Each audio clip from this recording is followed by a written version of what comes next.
Rank of a matrix.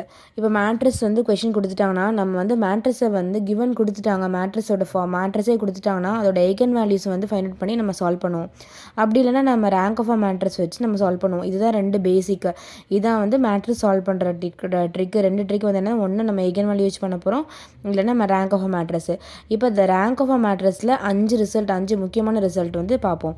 இப்போ வந்து given matrix வந்து கிவன் மேட்ரிக்ஸ் வந்து m cross n இருக்குது, a வந்து m cross n இருக்குது, b வந்து n cross p இருந்துச்சுன்னா ரேங்க் ஆஃப் ஏபி வந்து less than or equal to minimum of rank of A rank of B. இது வந்து ரிசல்ட், 2 ரிசல்ட்டு. யூஸ்வலாக ஒரு மேட்ரிக்ஸ் கொடுத்துட்டாங்கனாலே அந்த மேட்ரிக்ஸோட ரேங்க் வந்து less than or equal to minimum of m, n இருக்கும். இப்போ a is a 3x2 மேட்ரிக்ஸ்னா அப்போ ரேங்க் ஆஃப் ஏ வந்து less than or equal to minimum of 3,2. 3,2 மினிமம் வேல்யூ என்னது 2. அப்போ less than or equal to 2. அப்போ 2வாக இருக்கலாம், 1ஆக இருக்கலாம். அதுவும் அதோட ரேங்காக இருக்கும். அந்த கான்செப்ட் தான் basic concept. Rank of A வந்து எப்பவுமே எப்படி இருக்கும், மினிமம் ஆஃப் m, n இருக்கும். இப்போ அதை வச்சு தான் வந்து ரேங்க் ஆஃப் ஏபி வந்து less than or equal to minimum of rank of A, rank of B. இது வந்து அப்பர் பவுண்ட், இது வந்து lower bound. Rank of A B greater or equal to rank of A plus rank of B minus n. இந்த என்னங்கிறது வந்து என்னன்னா number of column vectors. கொடுத்துருக்க மேட்ரிக்ஸோட நம்பர் ஆஃப் காலம் வெக்டார்ஸ் தான் வந்து n. இப்போ வந்து if A is m cross n மேட்ரிக்ஸ்னா then it means linear transformation T from r power n to r power n. இங்கே வந்து given மேட்ரிக்ஸ் கொடுத்துட்டோன்னா அது linear transformation எப்படின்னா காலம் டு ரோ தான் எழுதணும், n to m. இது பார்த்துக்கோங்க, லீனியர் ட்ரான்ஸ்ஃபர்மேஷன் கிவன் மேட்ரிக்ஸ் கொடுத்துட்டாங்கன்னா அது லீனியர் ட்ரான்ஸ் எப்படி இருக்கும், m to n இருக்கும், n to m இருக்கும். இது வந்து ரேங்க் நலிட்டி தியரம். இது வந்து இம்பார்ட்டன்ட் ரிசல்ட், இதை நிறைய அதில் யூஸ் பண்ணுவோம். Rank of A plus nullity of A is equal to n. இப்போ ரேங்க் ஆஃப் ஏ வந்து 0 இருந்துச்சு, which implies a is equal to 0. இது எல்லாமே ரிசல்ட்.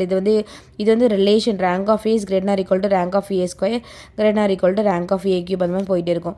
இப்போ given matrix A is m cross n, B is n cross p இருந்து ஏயும் பியும் product பண்ணும்போது ஐடென்டி மேட்ரிக்ஸ் வந்துச்சுன்னா ரேங்க் ஆஃப் ஏ வந்து நம்பர் ஆஃப் ரோஸ், இந்த மேட்ரிக்ஸோட நம்பர் ஆஃப் ரோஸாக இருக்கும், இந்த மேட்ரிக்ஸோட நம்பர் ஆஃப் காலம்ஸாக இருக்கும். ரேங்க் ஆஃப் ஏ வந்து equal to m, rank of B is equal to B. இதெல்லாம் டேரெக்டாக நம்ம வந்து பண்ணலாம். இப்போ வந்து கிவன் மேட்ரிக்ஸ் இப்போ 2 மேட்ரிக்ஸ் கொடுத்துட்டு அதோட ப்ராடக்ட் வந்து ஐடென்டி மேட்ரிக்ஸாக வந்துச்சுன்னா ரேங்க் ஆஃப் ஏ வந்து என்ன, ரேங்க் ஆஃப் பி கேட்டால் நீங்கள் டேரெக்டாக இது வந்து நம்பர் ஆஃப் ரோஸில் எழுதலாம், இது வந்து நம்பர் ஆஃப் காலம்ஸ். இது எல்லாமே வந்து ரிசல்ட்.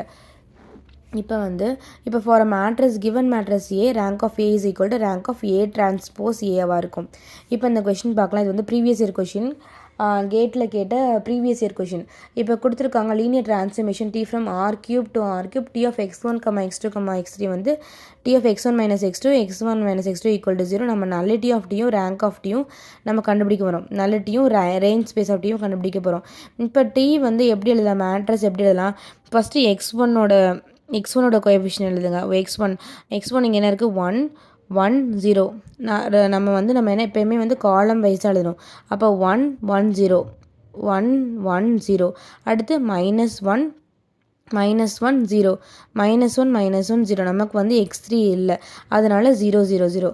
ஓகேவா. அப்போ வந்து இது வந்து 3x3 மேட்ரிக்ஸ். ஓகேவா. இப்போ வந்து இதில் வந்து நம்ம ரேங்க் கண்டுபிடிக்க போகிறோம். ரேங்க் கண்டுபிடிக்கணும், நமக்கு வந்து இந்த எலமெண்ட் வந்து நமக்கு வந்து 0 வரணும். அப்போ இது ரெண்டையும் மைனஸ் பண்ணால் இந்த எலமெண்ட் ஃபுல்லாக 0 ஆயிரும், செகண்ட் ரோ ஃபுல்லாக 0 ஆயிருமா. அப்போ ரேங்க் வந்து 1. நல்லிட்டி வந்து number of column vectors n minus rank of T. அப்போ 3 மைனஸ் 1 வந்து 2. அப்போ நல்லிட்டி வந்து 2. அப்போ dimension of nullity of T வந்து 2. ஓகேவா.